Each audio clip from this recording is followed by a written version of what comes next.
Assalamualaikum warahmatullahi wabarakatuh. Halo semuanya, pada video kali ini saya akan menjelaskan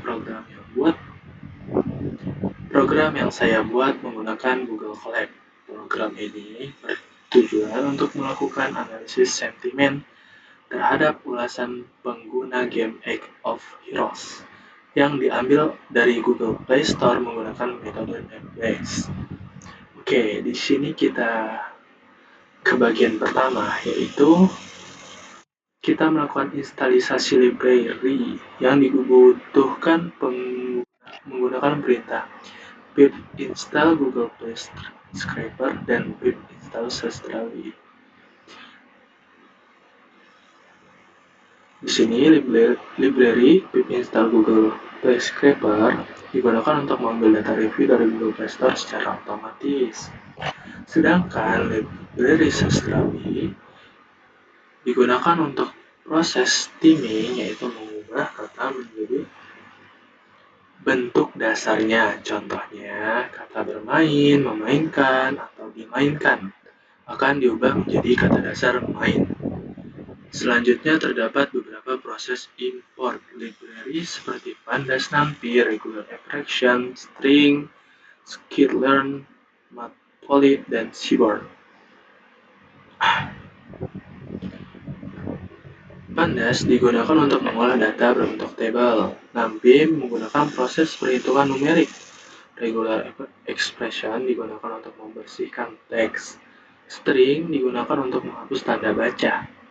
Skitlearn menyediakan algoritma machine learning seperti TF-IDF, pembagian data, NavBase, dan evaluasi model.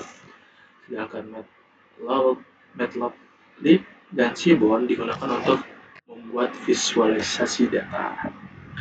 Oke, di sini kita ke bagian kedua.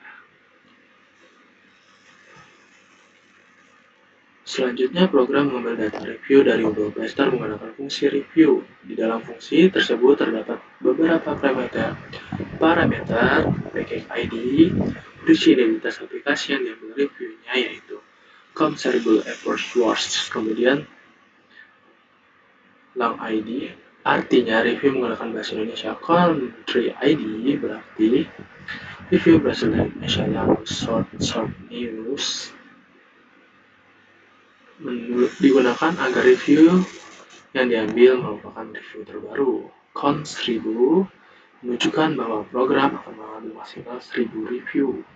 Hasil review kemudian disimpan ke dalam variabel result, lalu diubah menjadi data frame menggunakan pandas agar lebih mudah diolah.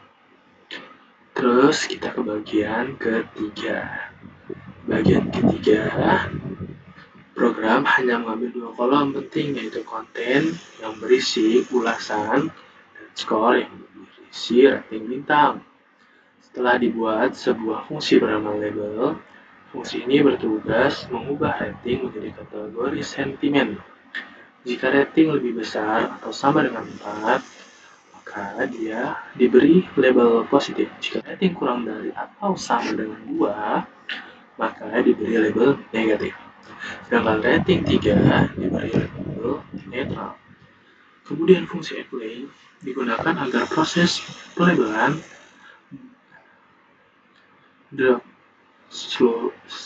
dilakukan pada seluruh data secara otomatis.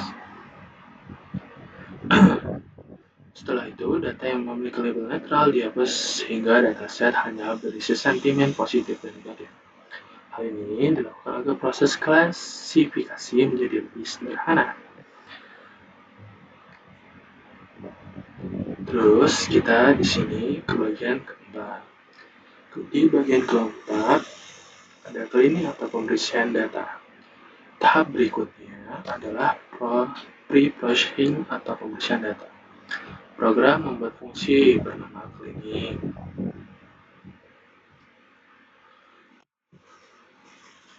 Langkah pertama adalah mengubah semua huruf menjadi huruf kecil menggunakan lower. Setelah itu menggunakan link, menggunakan regular expression, menggunakan hapus mention, hashtag, angka, serta seluruh tanda baca. Setelah tanda baca dihapus, program juga menghapus spasi yang berlebihan agar kalimat menjadi lebih rapi. Tahap terakhir adalah stemming menggunakan sastra. Proses stemming sangat penting karena dapat sederhana kata menjadi bentuk dasar. Misalnya kata bermain, memainkan, dan permainan. Semuanya akan berubah menjadi kata main. Dengan demikian, model machine learning dapat lebih mudah mengenali kata-kata yang memiliki makna sama. Hasil proses cleaning kemudian disimpan ke kolam baru yang bernama clean.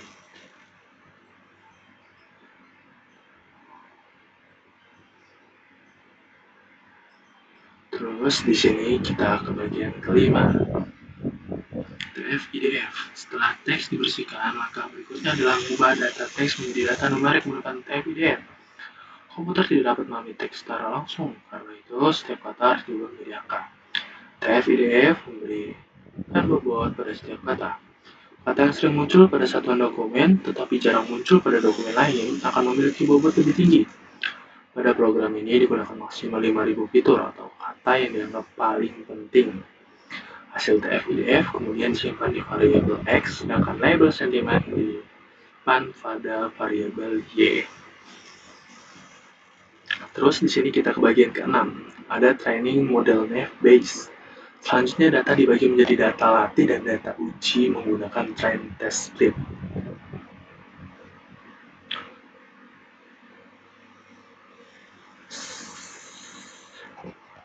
Sebanyak 80% data digunakan untuk melatih model, sedangkan 20% digunakan untuk pengujian. Model yang digunakan adalah multinomial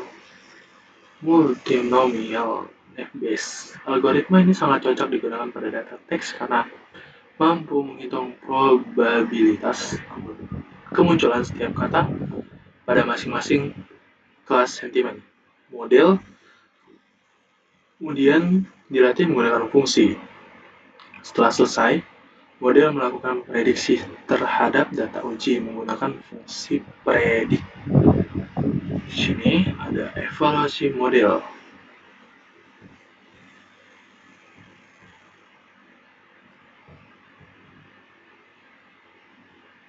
Tahap berikutnya adalah mengevaluasi model. Pertama, program menghitung nilai akurasi menggunakan accuracy score.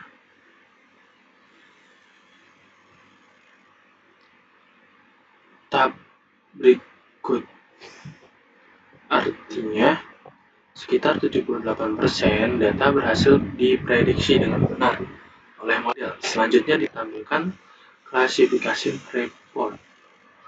Laporan ini berisi 3 metrik, yaitu precision, recall, dan absolute score.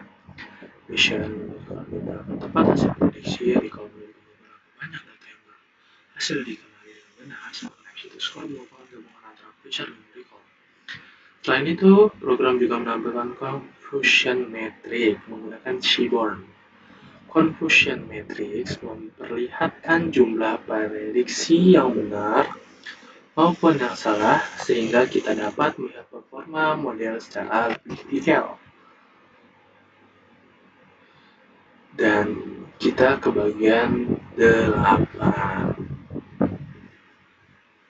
Di sini visualisasi data prediksi baru. Program kemudian menampilkan grafik distribusi sentimen menggunakan count plot. Grafik ini menunjukkan jumlah review positif dan negatif. Selanjutnya dibuat 2 contoh kalimat baru. Kalimat pertama berisi opini positif, yaitu game ini sangat seru, grafiknya bagus, sangat enak dimainkan. Terus kalimat kedua berisi opini negatif, yaitu banyak bug, sering port close, nge-lag. Kedua kalimat tersebut dibersihkan terlebih dahulu menggunakan fungsi cleaning, kemudian diubah menjadi TF-IDF dan diprediksi menggunakan model Naive-Bayes. Dengan cara ini, kita dapat mengetahui sentimen dari kalimat baru tanpa perlu memberi label secara manual. Demikian penjelasan mengenai program analisis sentimen menggunakan metode Naive-Bayes. Secara keseluruhan, program ini dimulai mengambil data review Google Play Store. melakukan pre-parsing, menggunakan teks menjadi data numerik, menggunakan PDF, mengatur model web-based, mengevaluasi hasil menggunakan akurasi dan conversion metric, kemudian menguji model dengan kalimat baru. Terima kasih telah menyimak penjelasan saya. Wassalamualaikum warahmatullahi wabarakatuh.